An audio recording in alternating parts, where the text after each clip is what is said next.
오늘 말씀의 제목 이사야서 40장 3절부터 5절까지의 말씀을 가지고 나의 부르심 렘넌트라는 말씀의 제목으로 여러분들과 함께 은혜를 나누고자 합니다. 여러분들 제 안내를 받으셨을 겁니다. 제가 모든 분들에게 카카오톡으로 안내를 해드렸죠. 오늘은 우리 펠로우십 교회 이 현장에서 이곳에서 우리 마지막 예배를 드린다라고 말씀을 드렸습니다. 그리고 나서 이제 여러분들에게 우리 참여해달라고 우리 동료의 메시지를 보내드리기도 했습니다. 여러분들이 잘 아시는 것처럼 저보다도 여러분들이 더 잘 아시겠죠. 저야 많은 시간이 지나지 않았지만 지난 짧은 몇 년의 시간도 저에게는 희로애락이 있었는데 하물며 우리 여러분들에게 이 교회 안에 희로애락이 왜 없었겠습니까? 누군가는 교회와 함께 성장하며 누군가는 함께 교회와 기뻐했고 누군가는 그 속에서 힘들었을지언정 그 속에서 하나님의 은혜를 경험했던 시간들이 바로 이곳에 있었음을 봅니다. 그래서 마음으로 한편으로는요, 참 마음이 뒤숭숭합니다. 말씀을 준비하면서도요. 그리고 제가 정말 정신없는 주를 지나가고 있거든요.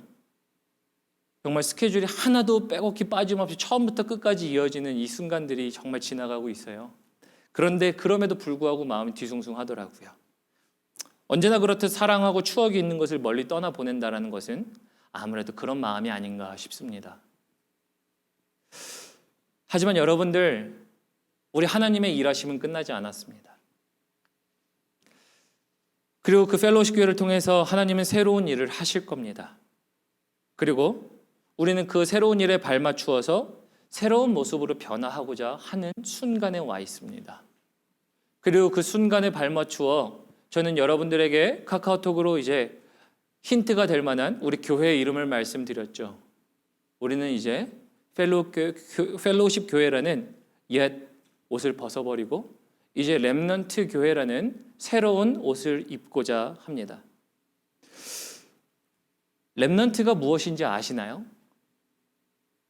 우리 렘넌트라는 것들은 뭐 영어로도 잘 찾아보면 나와 있죠. 남는 자라는 표현이 바로 렘넌트입니다. 저는 그래서 말씀의 제목을 이렇게 말씀드리고 싶습니다. 여러분들은요, 부르심이 있습니다. 그래서 말씀의 제목을 나의 부르심이라고 했어요. 그 부르심은 어떤 부르심이 있는가 하냐면요, 우리가 남은 자로서의 부르심이 있다는 겁니다. 여러분들은 특별하게 내가 목사가, 내가 전도사가, 아니면 내가 이 땅 가운데 사업에서 어디서 나름대로의 콜링, 나름대로의 부르심은 있을 수 있어요. 그러나 그 부르심이 있을 수 있어도요, 궁극적으로 모두가 공유하고 있는 이 부르심이 우리 모두에게 있는 것은 바로 나에게 남은 자로서의 부르심이 있다는 거예요. 우리 여러분들에게는요, 남은 자로서의 부르심이 있습니다. 여러분들은 이런 생각 해보셨습니까? 하나님의 나라를 이루신다고 그렇게 우리가 이야기를 많이 들어봤는데 당장에 만드시면 되지, 왜 굳이 지금 이렇게 하나님의 나라를 안 만드시는가 생각해 보신 적이 있으십니까? 그럴 때 우리가 언제인가 하냐면요, 충격적인 것들을 경험할 때 좀 그렇습니다. 때로는 사랑하는 일을 떠나보낼 때, 때로는 아픔 가운데 병막 가운데 인생을 되돌아보며 하나님의 나라는 언제 옵니까?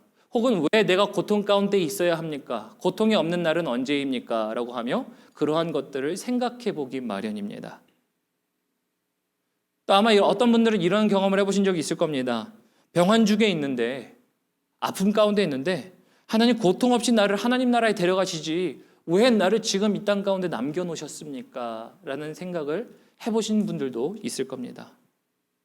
어떤 분들은 이 병 중에서 나았어도요, 이런 고백들을 하시는 분들이 있어요.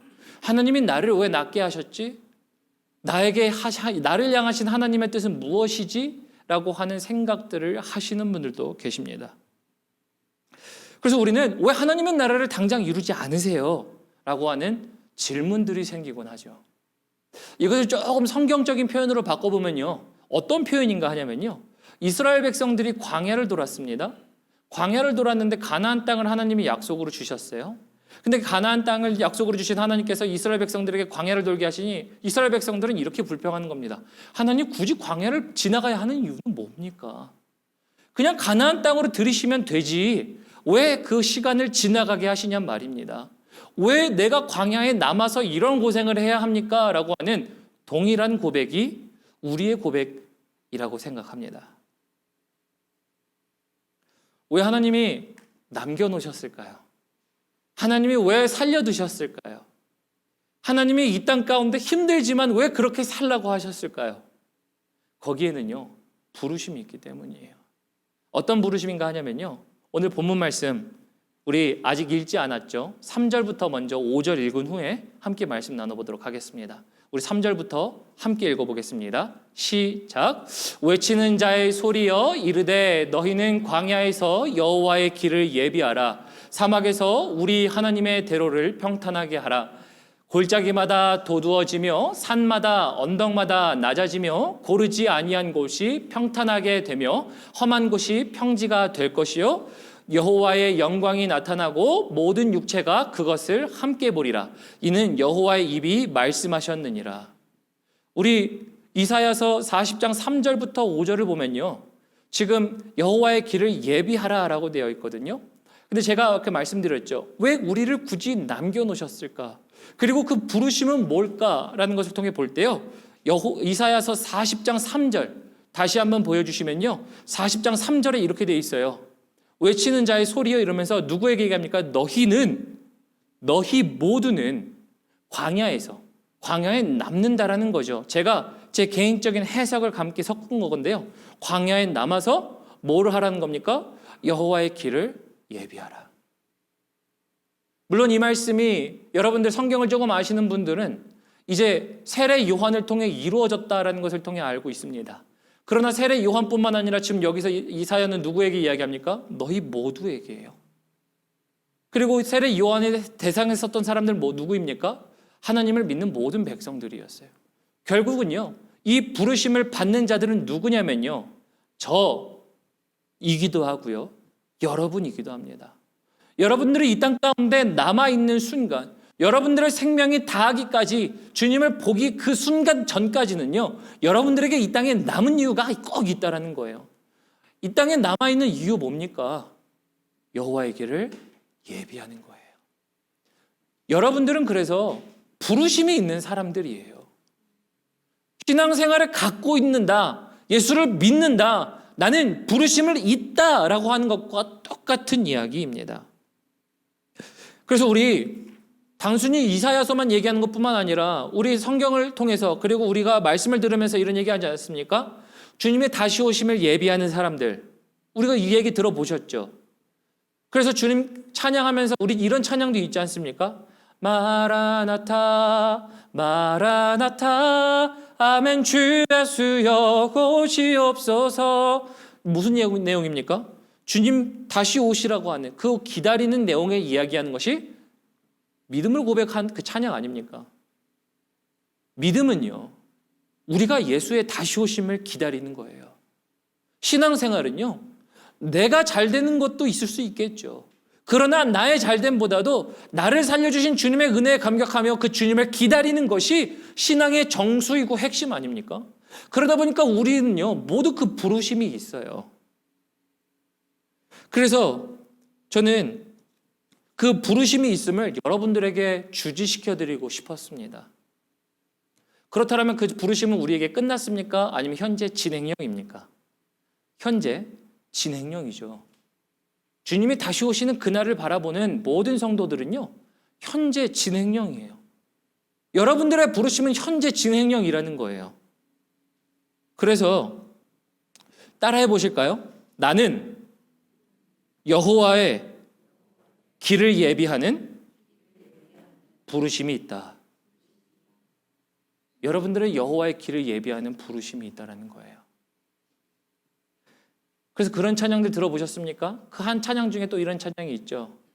주님께서는 나 없는 하늘을 원치 않아 이 땅 가운데 오셨네 라는 찬양이 있어요. 여러분도 없는 하늘을 원치 않아 이 땅 가운데 하나님이 오신 거죠. 그래서 여러분은 하나님께서 이 땅 가운데 오셔서 여러분의 부르심과 함께 일하는 것이 이 땅의 삶이에요. 이 땅에서 그냥 주님께서 알아서 해주시겠지, 이게 아니에요. 여러분들의 부르심을 따라 살아가야 하나님께서 그 인생을 구원하시고 함께 가시는 하나님의 역사가 맞물려 가기 시작해요. 이게 부르심이 있는 사람들이라는 거예요. 그래서 저는요, 교회를 생각하면서요, 이런 생각을 해봐요. 아니, 우리가 왜 다시 교회를 개척하고 교회를 다시 리플랜트하고 왜 다시 그렇게 나아가야 됩니까? 밖에 가보면요, 교회 굉장히 많아요. 목사님들도 많아요. 왜 우리가 다시 그래야 됩니까? 여러분들 지금 이렇게 쌓아온 교회를 통해 그럼 다시 세우고 싶은 교회는 뭐가 돼야 돼요? 많은 고민들을 해봤어요. 그 많은 고민들을 해보면서 우리가 이 땅 가운데 살아가는 이유 한 가지를 생각해 보니까요, 부르심이 생각나더라고요. 이 부르심은 끝나지 않았다는 거죠. 그래서 저는 기도하면서 이런 생각 해봤습니다. 앞으로 우리의 교회는요, 이 부르심을 이루는 교회가 되어야겠다. 이 부르심을 주님 오시는 그날까지 완성하는 교회가 되어야겠다. 어떤 교회들을 이렇게 얘기합니다. 우리 세계 선교를 우리가 합시다. 뭐 이런 교회들도 있어요. 아니면 우리가 이제 북한 선교를 우리가 합시다. 끝냅시다. 정확한 어떠한 비전이 있는 교회들은 좋을 수 있어요. 근데 제가 그 교회를 뭐라고 하는 게 아니에요. 절대 오해하지 마십시오. 근데 문제는 뭔지 아십니까? 우리가 이 땅 가운데서 하나님이 우리에게 주어주신 이 부르심을 완성하지 않으면요, 세계 선교가 어디 있어요? 북한 선교가 어디 있어요? 주님께서 나에게 주님의 길을 예비하라고 하신 이 부르심도 알지 못한 채 나의 삶만을 위해서 살아간다면 우리가 도대체 그 많은 열심을 한다 한들 우리는 어떤 교회를 이룰 것이며 우리는 어떤 일을 행할 것이며 주님은 그 교회에 어떤 일을 행하실까요? 주님께서 바라시는 부르심, 이거를 원하는 교회, 이것이 바로 렘넌트, 남은 자들이 이 땅 가운데 하나님의 부르심을 받고 살아가는 자들이라는 거예요. 그래서 여러분들은 이 땅 가운데 남겨진 자들이에요. 남겨진 자들. 이 땅 가운데 남겨진 자들의 부르심이 그것이라는 겁니다. 그런데 여러분들, 우리가 시대의 특징을 잘 읽어야 돼요. 어떤 시대의 특징을 잘 읽어야 되냐면요, 여러분들이 살아가는 아까 광야와 같은 삶이라고 했죠. 그 삶은요, 패역한 시대라는 겁니다. 패역한 시대. 다시 말하면 여러분들이 지금 이 순간 살아가는 시대는요, 그 어느 때보다 패역한 시대를 살아가고 있어요. 여러분들 옛날 어른들이 혀를 차면서 이런 말씀하시는 거 들어보셨습니까? 아유, 말세야 말세, 이런 얘기 들어보신 적 있으십니까? 어른들이 하셨죠. 여러분들의 어른들이 하셨는데 그 밑에 계신 어른들이, 저보다 어른분들이 하세요. 근데 그 이야기를 또 누가 합니까? 우리들도 해요. 시대는 날마다 가면 갈수록 패역해져요. 그래서 보통 여러분들이 하나님의 말씀을 읽으면서 이스라엘 백성들의 광야를 생각하죠. 출애굽하고 나서 광야를 지나가면서 광야를 통해서 그 사람들이 하나님의 구름 기둥 거 불 기둥의 인도를 받았네. 아유, 너무 좋네. 나도 하나님의 구름 기둥 거 불 기둥으로 인도해 주시지라고 생각해요. 맞아요. 우리 하나님께서는 그렇게 인도하실 수 있는 분이세요. 그런데 여러분들 구름 기둥과 불 기둥은 기억하는데 그 시대를 기억하지 않아요. 그 이스라엘 백성들이 지났던 시대 어느 시대입니까? 우상이 만연했던 시대예요. 그러다 보니까 출애굽하고 나서 아론이 뭘 만듭니까? 금송아지를 만들어요. 정말 패역한 시대예요. 근데 왜 제가 패역한 시대를 말씀드리냐면요, 여러분들이 살아가고 있는 시대가 정말 패역하다는 얘기를 하고 싶어서예요. 어떤 패역한 시대를 살아가는지 아십니까? 밖에 제가 사회 얘기하진 않을게요. 뭐 사회 밖에서 일어나는 강도, 살인, 뭐 강간, 뭐 여러 가지 입에 담을 수 없는 그런 범죄들 말고요, 우리 교회만 얘기해 봅시다. 교회만 얘기해 보면요, 여러분들 얼마나 패역한지, 여러분들 동성연애 우리 미국에서 이제 많이 일어나다 보니까 이제 흔하게 보죠. 굉장히 흔하게 봐요. 근데 그것이 교회 현 주소에서 어떻게 일어나는지 아십니까? 제가 이 이야기를 불과 몇 주 전에 들은 이야기예요. 그것도 덴버에서 저 멀리 떨어지지 않은 한인교회의 이야기였어요. 그 교회에서 그 목사님이 뭐라고 말씀하시는지 아십니까? 그 목사님이 저한테 이렇게 말씀하세요. 목사님, 우리 교회에 감독이 새로 왔어요. 그 교단은요, 감독이 목사님을 보내는 교회예요. 그리고 감독이 목사님을 정해서 보내는 시스템입니다. 근데 그 감독이 왔대요. 감독이 여자분이 왔어요. 여자분이 왔는데 여자분이 와가지고 내가 남편을 데리고 올게요, 이렇게 얘기하더래요. 맨 처음에 여자분이 남편을 데리고 온다라고 얘기하니까 그런가 보다라고 했대요. 근데 이 여자가 남편을 데리고 왔는데 누구를 데리고 왔죠? 또 다른 여성을 데리고 왔어요. 또 다른 여성을 데리고 와서 그 여성이 남편이라는 겁니다. 그러면서 그 여성이 남편이어서 아내는 감독이고, 그죠? 여자 아내가, 여자 남편이 함께 와서 부부라고 하면서 여자 아내는 감독이 되어 그 아내가 교회에 목회자를 파송한 거예요. 더 충격적인 사실은 뭔지 아십니까? 정말 얼마 전의 일이에요. 이거 한 달도 안 됐어요. 그 감독이 파송한 목회자가 왔어요. 목회자가 왔는데 남성이 왔습니다. 남성이 왔는데 이 남성이 이렇게 얘기합니다. 네, 아내를 데리고 올게요. 아내를 데리고 올게요 얘기하고 나서 아내를 데리고 와서 누구를 데리고 온 겁니까? 알고 보니까 남자를 데리고 온 거예요. 감독은 레즈비언이고 목회자 부부는 게이예요. 여러분들, 이 정말 패역한 시대를 살아가는 게 우리예요. 우리 아이들 그런 거 보면서 자라가고 있어요. 여러분들 정말 밖에서 패역한 건 그렇다 치자고요. 하나님의 전을 맡은 교회가 그런 시대를 우리가 살아가고 있어요. 이렇게 패역한 시대를 살아가는 이 시대 속에 하나님은 항상 누구를 남겨놓는지 아십니까? 남는 자, 남겨진 자들을 만들어놔요. 저는 그래서 교회를 준비하면서요, 교회를 생각하면서 하나님, 우리 교회는 어떤 교회가 되어야 할까요? 시대를 보니까요, 패역한 시대가 될 거예요. 정말 우리가 입에 담을 수 없고 이야기할 수 없고 눈에 보기 힘든 패역한 시대가 이제 교회 안에도 들어오기 시작해요. 그런데 그렇게 패역한 시대 가운데 하나님은 남겨진 자들을 통해 하나님은 역사하세요. 남겨진 자들을 통해 하나님은 부르심을 이루시고요, 그들을 통해 놀랍게 역사하셨다라는 게 성경에 보이더라고요. 그래서 하나님, 우리가 가야 할 이 길 아닙니까? 패역한 시대 가운데 우리가 가야 할 교회의 방향이 이 방향 아닙니까? 우리가 남겨진 자들 아닙니까, 이 시대에? 라고 하며 말씀을 준비하고 기도를 준비했어요.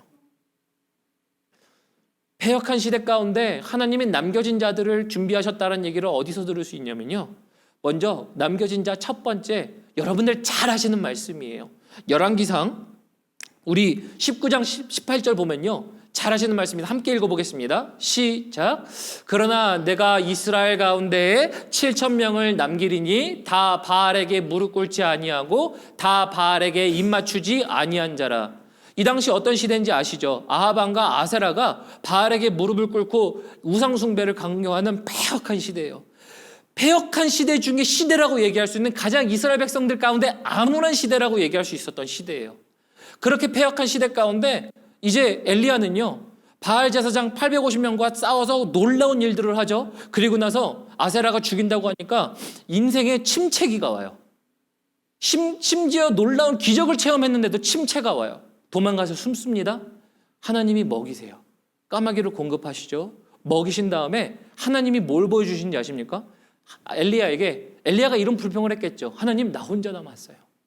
이 정말 패역한 시대에 나 혼자 남았는데 하나님 어찌하시겠습니까? 그랬더니 하나님 뭐라고 말씀하시는 겁니까? 내가 너 외에 7,000명을 남겨두었다. 이 7,000명과 엘리야를 통해 우리는 무엇을 볼 수 있냐면요, 믿음의 대가 이어졌음을 볼 수 있는 거 아닙니까? 믿음이 이어져 왔어요. 하나님의 역사가 이루어져 왔다고요. 그 당시에 엘리야와 7,000명이 없었더라면 하나님의 역사가 어떻게 이어져 왔겠어요? 저는 이렇게 말씀드릴 수 있어요. 패역한 시대에 남은 자로서의 부르심을 가진 사람들은요, 하나님의 역사를 이어가며 살아가는 사람들이에요. 그게 패역한 시대에 우리의 부르심이고 우리의 앞에 놓여있는 하나님의 약속이에요. 여러분들은 남겨진 자들이에요. 패역한 시대에 우리 남겨지지 않았습니까? 두 번째, 우리 남은 자에 대한 것들을 보면요, 우리 노아의 때를 보면 잘 알 수 있어요. 우리 노아의 때 창세기 6장 5절 보면요, 6장 5절에 그의 시대도 마찬가지예요. 우리 수천 년 전에 이제 노아의 시대로 가보면요, 어떻냐고 하면 여호와께서 사람의 죄악이 세상에 가득함과 그의 마음으로 생각하는 모든 계획이 항상 악할 뿐임을 보시고, 이 당시에 악하다라는 거죠. 하나님이 사람을 지으셨는데 이제 바벨탑의 이야기가 다 지나고 아브라함과 이삭과 이야기가 다 지나가고 그러면서 이제 노아의 때 그런 것들을 다 볼 때요, 순간순간마다 패역한 시대가 있었어요. 근데 이 노아의 시대는요, 정말 패역했다라는 거예요. 그런데 패역한 시대 가운데 누가 남은 자였습니까? 노아는 남은 자였어요. 우리 한번 말씀 볼까요? 창세기 7장 1절 볼게요. 우리 창세기 7장 1절 함께 읽어보겠습니다. 시작. 여호와께서 노아에게 이르시되 너와 내 온 집은 방주로 들어가라. 이 세대에서 내가 내 앞에 의로움을 내가 보았음이니라. 하나님이 여호와께서 노아에게 뭐라고 말씀하시는 겁니까? 내가 이 세대에서 내 앞에 온전함을 보았다. 다른 성경으로 보면요, 네가 내 앞에 남은 의로운 사람이다라고 얘기해요. 쉬운 성경을 보면 그렇게 되어 있어요. 노아는 남은 한 사람이었어요. 패역한 시대 가운데. 그 패역한 시대 가운데 그 노아는 무엇을 했던 거죠? 남은 한 사람으로서 하나님의 일을 경험합니다. 방주를 지으라 말씀하시죠. 잘 하시는 말씀이잖아요. 방주를 지으라 했더니 노아는요, 하나님의 말씀을 따라 방주를 짓기 시작합니다. 이걸 통해 볼 수 있는 이야기 뭡니까? 남은 자를 통해 하나님은 일하세요. 남은 자를 통해 하나님을 일하신다라는 거예요. 세 번째, 이래도 우리가 이해가 안 될 수 있어요. 노아 때 남은 자가 있었고, 그리고 이스라엘 시대에 아하방 시대에 남은 자가 있었는데, 그러면 우리는 정말 남은 자입니까? 얘기할 때, 자, 우리 신약으로 넘어와서 보면요, 남은 자가 어떤 자였냐면요, 우리가 사도 바울의 이야기를 통해서 볼 수 있습니다. 사도 바울이요, 이사야의 말을 똑같이 인용합니다. 오늘 본문 말씀. 그러면서 뭐라고 얘기하냐면요, 로마서 11장 5절에 유대인들을 이야기하면서 사도 바울이 이렇게 얘기합니다. 그런즉 이와 같이 지금도 은혜로 택하심을 따라 남은 자가 있느니라예요. 여러분들, 제가 이제 한 가지 질문 드려볼게요. 여러분들은 남은 자이십니까? 아니면 남지 않은 자이세요? 남은 자는요, 세상에 동화되지 않고 세상과 타협하지 않고 하나님의 믿음을 지키는 자들이에요. 하나님, 내 삶은 하나님 앞에 믿음을 타협하지 않고 하나님을 지키며 살았습니까? 아니면 정말 세상과 타협하며 동화되어 살았습니까? 라는 거거든요. 제가 말씀드렸죠. 여러분들은 남은 자의 부르심을 갖고 있어요. 사도 바울은 이렇게 얘기했죠. 그리고 이렇게 얘기했을 때 이 일들을 가능하게 했던 사람들 누구입니까? 은혜로 택하심을 따라 남은 자가 있다라고 하면서 이 일을 했던 사람 누구예요? 제자들 아닙니까? 제자들.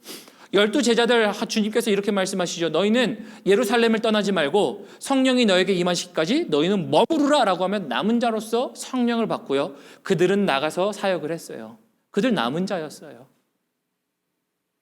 그리고 그들이 전해준 복음과 믿음을 통해 오늘날 여러분들 지금 이 자리에 있는 거 아니에요. 그럼 여러분들도 역시 오늘날 은혜를 따른 남은 자들이라는 거예요. 그럼 이제 여기쯤에 와서 우리는 부인할 수 없는 한 가지의 진리가 있죠. 맞군요. 하나님, 나는 남은 자입니다. 하나님, 나는 남은 자입니다. 라는 이 부르심이라는 거예요.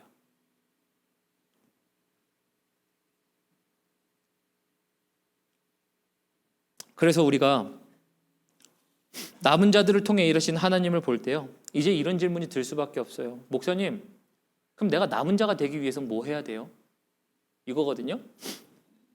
목사님, 그래요. 목사님이 그렇게 교회에 대한 비전도 말씀하시고 우리가 그런 남은 자라는 부르심이 있다는 것을 알고 그 부르심을 이루어갈 때 하나님이 역사하신다는 것을 알겠어요. 우리가 뭘 해서가 아니라 하나님이 우리를 향하여 남은 자라는 부르심을 주셨고 남은 자로서 그렇게 살아갈 때 일한다는 걸 알겠는데, 그러면 도대체 남은 자가 되기 위해서 뭘 해야 돼요? 라고 묻는다면요, 이렇게 말씀드리겠습니다. 말씀을 철저히 지키십시오. 말씀을 철저히 지키십시오. 앞으로 우리 교회가 되면요, 저는 이런 말씀 드리고 싶어요. 말씀을 철저히 순종하십시오. 지키란 얘기는 정말 목숨 걸고 순종하란 얘기예요.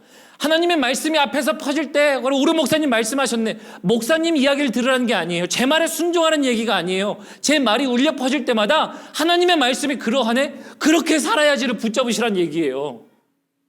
하나님의 말씀을 붙잡아 철저히 순종할 때 우리는 남은 자가 돼요. 왜 그런지 아십니까? 우리 노아를 한번 다시 볼까요? 노아의 6장 22절, 창세기 6장 22절 보면요, 이렇게 되어 있습니다. 우리 여러분들 함께 읽어보겠습니다. 시작. 노아가 그와 같이 하여 하나님이 자기에게 명하신 대로 다 준행하였더라. 지금 여기 뭐라고 되어 있습니까? 다 준행하였더라. Noah did everything what God commanded to him. 하나님이 노아에게 무엇을 말씀하셨든지 간에 그는 다 했다라는 거예요. 그는 남은 자로서 하나님께서 말씀하셨을 때 다 했더니 무엇을 경험한 겁니까? 구원을 경험했습니다. 무엇을 경험한 겁니까? 기적을 경험한 겁니다. 노아라는 방주를 기적을 경험했고요. 가족들의 구원을 경험했습니다. 여러분들, 하나님의 말씀을 따라 남은 자로서 그것을 지키며 살아갈 때 하나님은 여러분들을 구원하세요. 여러분들의 가족들을 구원하세요. 여러분들에게 기적을 경험하게 하세요. 근데 구원과 기적과 놀라운 일들을 경험하지 못하는 이유 뭔지 아세요? 그래서 우리가 남은 자로서 하나님의 이것을 감당하지 않을 때라는 거거든요. 하나님의 말씀을 순종하고 철저히 지키지 않을 때. 저도 거기에 예외되는 사람은 아닙니다만 우리가 우리 자신을 돌아보면서 철저하게 우리 삶을요 다시 한번 재조명해 봤으면 좋겠어요. 어떻게요? 여러분들 아시는 말씀들 많잖아요. 앞에서 설교하는 내용들 많잖아요. 큐티로 나오는 내용들 많잖아요. 많은데 얼마나 지키고 계세요?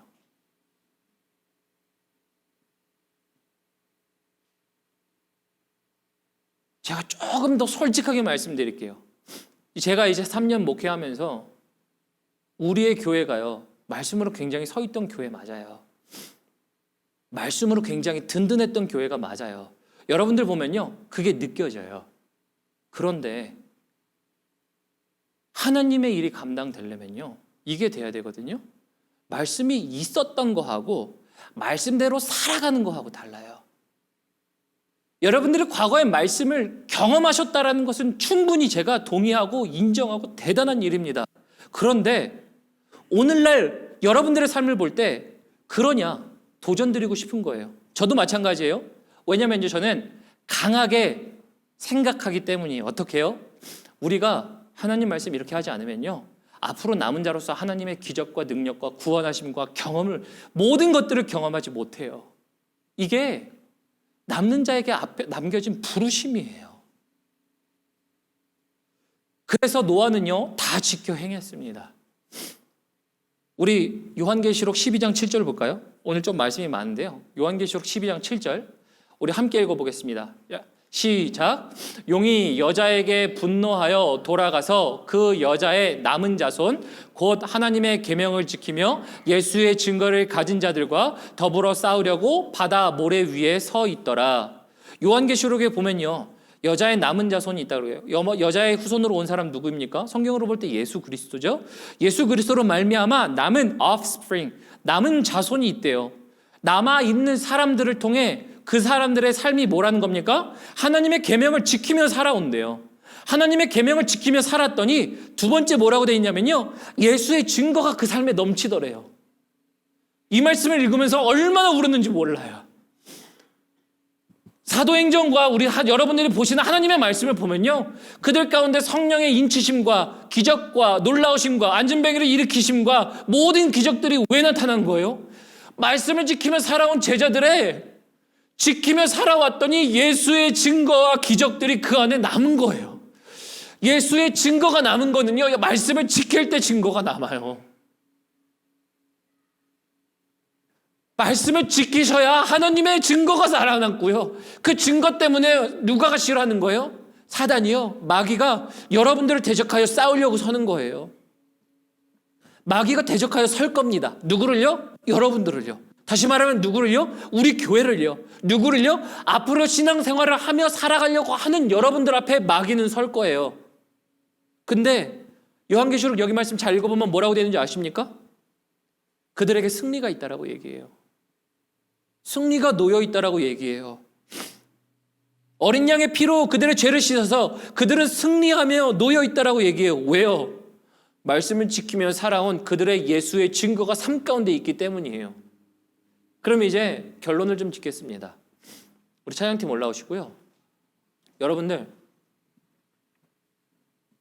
제가 꿈꾸는 교회는 하나님이 꿈꾸시는 교회가 됐으면 좋겠어요.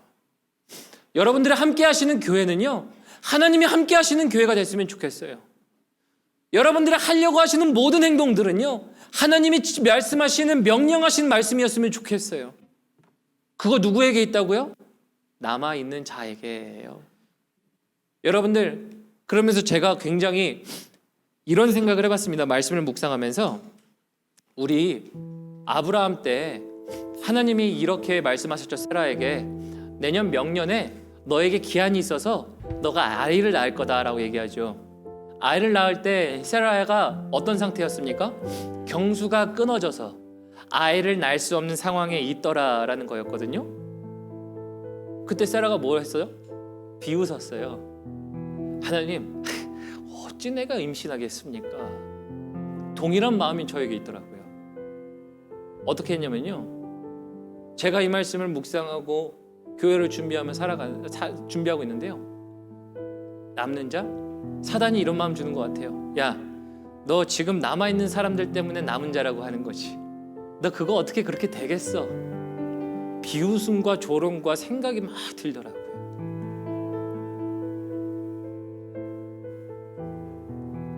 근데 이 말씀 드리고 싶어요. 세라가 임신했습니까? 안 했습니까? 임신했죠. 하나님께는요, 우리가 이렇게 고백하잖아요. 주는 능치 못하심이 없으십니다. 주님은 능치 못하심이 없으신 하나님이세요. 여러분은 지금 현상을 보고 우리의 상황을 보는 것이 아니라 우리는 약속을 붙잡고 나가는 거예요. 약속을 붙잡고 나가니까 누가 일하는 겁니까? 하나님이 일하세요. 노아의 때에 얼마나 수많은 사람들이 조롱했겠어요. 아이고 저 바보, 머저리, 천치, 왜 저기 남아있어? 왜 저기 저렇게 해? 여러분들, 우리 앞에 그 길이 놓여 있을 수도 있어요. 근데 잊지 마십시오. 남은 자들에게는요, 남은 자들이 하나님의 말씀을 지키며 살 때 하나님은 일하신다는 사실이에요. 그러면 이제 우리 교회 앞에요, 하나님의 일하심이 놓여 있다는 거예요. 언제요? 여러분들이 말씀을 지키며 살 때예요. 그래서 제가 기도하면서 하나님께 이런 고백을 했으면 좋겠다라는 생각이 들었었어요. 어떤 거요? 이런 고백이거든요. 렘넌트 교회는 다 지켰더라. 렘넌트 교회는 다 지켰더라. 우리 교회 이름을 렘넌트라고 정한 이유가 여기에 있어요. 그래서 제가 우리 여러분들과 좀 함께 새롭게 다짐하는 시간 가졌으면 좋겠거든요. 우리 여러분들 이렇게 함께 손 올려보시겠어요? 우리 함께 다짐해 봅시다. 제가 렘넌트 교회는 하면 여러분들 이렇게 하세요. 다 지켰더라 라고 말씀하세요. 알았죠? 우리 여러분들 큰 소리 해주셔야 제가 저에게 힘이 됩니다. 이걸 함께 해주세요. 렘넌트 교회는 다 지켰더라. 정말 렘넌트 교회는 다 지켰더라. 이 교회가 됐으면 좋겠어요. 내 교회 이루고 싶지 않고요, 하나님 교회 이루어야 되는 거 아니에요? 하나님의 부르심을 이루어야 되는 우리들 돼야 되잖아요. 이 약속이 우리 앞에 놓여 있어요. 그래서 기뻐요. 마음으로는, 한켠으로는 어렵죠. 그러나 기뻐요. 여러분들, 기뻐하시는 여러분들 되시면서요, 우리가 그래서 이 길 끝까지 가겠습니다 다짐하셨으면 좋겠어요. 하나님 말씀 지키면서 끝까지 가겠습니다 라는 것들을요, 우리 마지막 우리 주님 다시 오실 때까지 이 찬양 함께 하고 우리 모두 마무리하도록 하겠습니다.